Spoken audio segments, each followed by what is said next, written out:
Sa matagal ng kasaysayan ng Pilipinas, hindi may kakaila na naging mahalagang bahagi ang ating kalikasan sa ating kultura, paniniwala at kabuhayan. Isa sa mga pinakakapansin-pansing aspekto nito ay ang mga ulat at kwento ng mga nakabaong kayamanan sa ilalim ng lupa, partikular na sa mga lugar kung saan may mga matatanda at kakaibang klase ng punong kahoy. Sa kabila ng pagiging kontrobersyal ng paksang ito, nananatiling buhay sa imahinasyon at pananalig ng maraming Pilipino ang ideya na may mga kayamanang iniwan sa ating mga lupain. Maging ng ating mga ninuno ng mga mananakop na dayuhan o ng mga grupong tulad ng mga Hapones noong ikalawang digmaang pangdaigdig.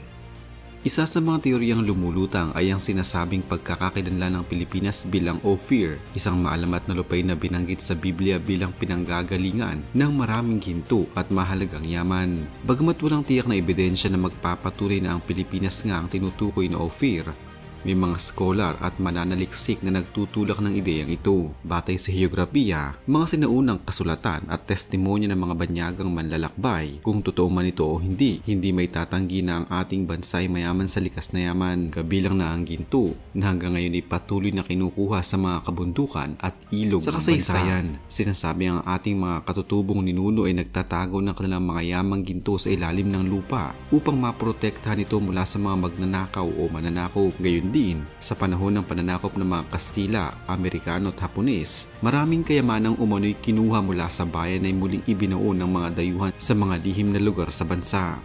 Isa na sa pinakakilalang alamat ay ang Yamashita Treasure na sinasabing binubuo ng napakaraming kayamanan at tinago ng mga sundalong Hapones bago sila tuluyang natalo ng mga Amerikano sa digmaan. Isa sa mga hindi pangkaraniwang pamamaraan ng pagkilala sa posibleng lugar na may kayamanang nakabaon ay ang pagkilala sa mga punong kahoy na nagsisilbing natural marker. Maraming treasure hunters sa Pilipinas ang naniniwala na ang ilang punong kahoy ay ginamit bilang palatandaan ng mga nagbaon ng kayamanan, mapaninunuman o mga dayuhan.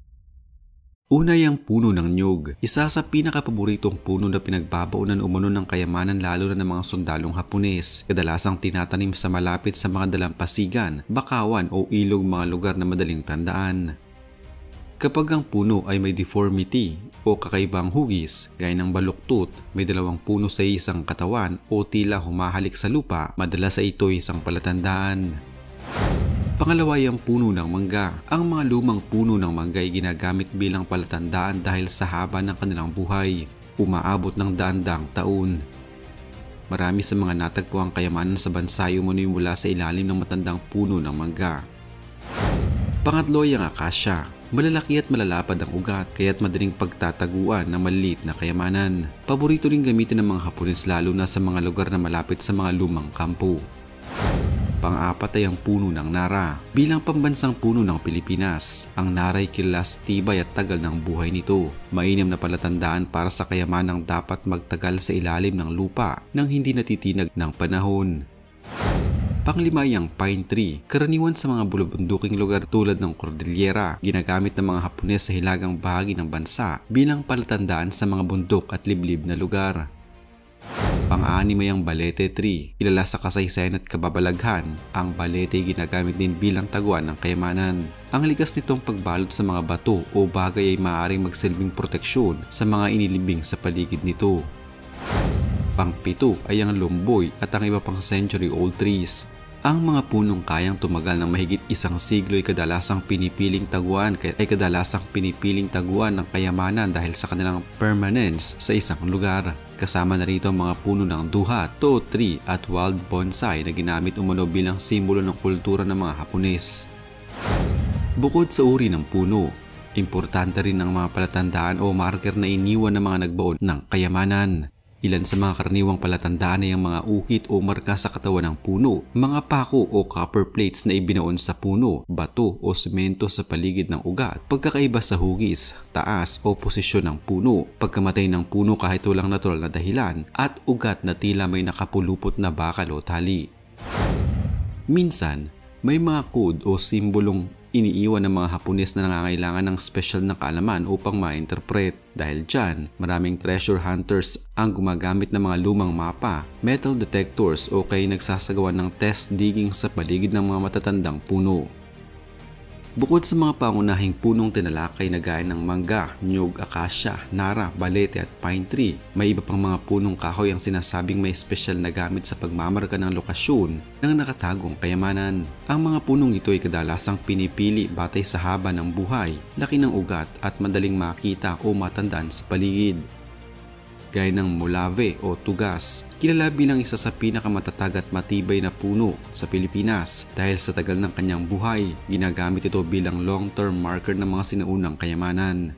Madalas itong matatagpuan sa mga burol at gilid ng kagubatan, mga lugar na mas ligtas sa mga mata ng mga mananakop. Ang tuwid nitong katawan ay madalas na sinasamahan ng mga kakaibang marka o ukit. Ang ipil tree, isa rin sa mga matitibay na kahoy sa bansa, halos kasing tibay ng Molave. Dahil hindi ito madaling mabulok, ginamit din ito ng mga sundalo bilang living marker. Ang ugat ng ipil ay may kakayahang kumapit sa bato at lupa, dahilan upang minsan ay may halong semento o batong kasama ang mga palatandaan sa paligid nito. Ang kamatsili, madaling mapansin dahil sa kakaibang hugis ng mga sanga, ginamit bilang distinctive visual marker dahil bihira at madaling tandaan. Kadalasang itinatanim sa mga gilid ng kalsada o dating kuta ng mga sundalo. Puno ng sampalok, kilala sa pagiging matagal bago mamatay at sa malalapad na lilim. May mga alamat sa iba't ibang probinsya ng kayamanang natagpuan sa ilalim ng lumang punong sampalok. Dahil sa matitibay nitong ugat, ginagamit ito bilang protective marker ng ilang grupo, lalo na noong panahon ng mga Kastila. Kamagong tree, isang uri ng ebony wood, kilala sa bigat, tibay at itim nitong kahoy. Kadalasang iniyog na isayaman at karangalan dahil sa bihira at matayog na anyo nito. Ginamit ito bilang special na marker sa mga lugar na may mataas na antas ng kayamanang ibinaon. Ang puno ng duhat, isang tropikal na punong may matagal ding buhay at karaniwang tumutubo malapit sa mga tahanan o bukirin. May ilang ulat na nagsasabing may mga kayamanang nahukay malapit sa matandang puno ng duhat, lalo na kung ito ay may di pangkaraniwang hugis o doble ang katawan. Ginagamit rin ito ng ilang katutubo bilang tagwan ng mga sinaunang alahas.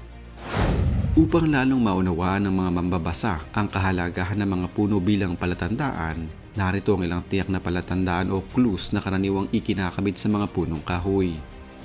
Ang tatlong butas sa paligid ng puno, simbolo ng direksyon kung saan dapat maghukay. Mga bark na inukit ng X, araw o krus, pahiwatig ng lokasyon o distansya mula sa puno. Bigla ang pagkalagas ng mga dahon kahit hindi tagtuyot, sinasabing indikasyon ng abnormalidad sa ilalim. Isang puno sa gitna ng malawak na parang o bukid, madalas ay sinasadyang iwan para madaling matandaan. Pagkakaroon ng twin trees o dalawang puno na magkaparehong uri na magkadikit, karaniwang may tinatagong bagay sa pagitan nila. Pero ang tanong, totoo ba ang mga ito? Maraming mga Pilipino ang nananatiling umaasa na may katotohanan sa mga alamat ng kayamanang nakabaon. May mga dokumentadong kaso ng nahukay na kayamanan, pero karamihan sa mga ito ay nananatiling bahagi ng tinatawag na folk history, isang pagsasanib ng kasaysayan, alamat at paniniwala. Para sa ilan, ito ay bahagi na ng ating kultural na pamana at kasaysayan. Para sa iba naman, isa itong paalala na ang tunay na yaman ay hindi lamang ang ginto o alahas, kundi ang kasaysayan at kaalaman na iniwan sa atin ng mga nauna sa atin. Kung totoo man o hindi ang mga kwento ng kayamanan sa ilalim ng mga puno, hindi may kakaila na ito ay bahagi ng masalimuot at makulay na kasaysayan ng Pilipinas.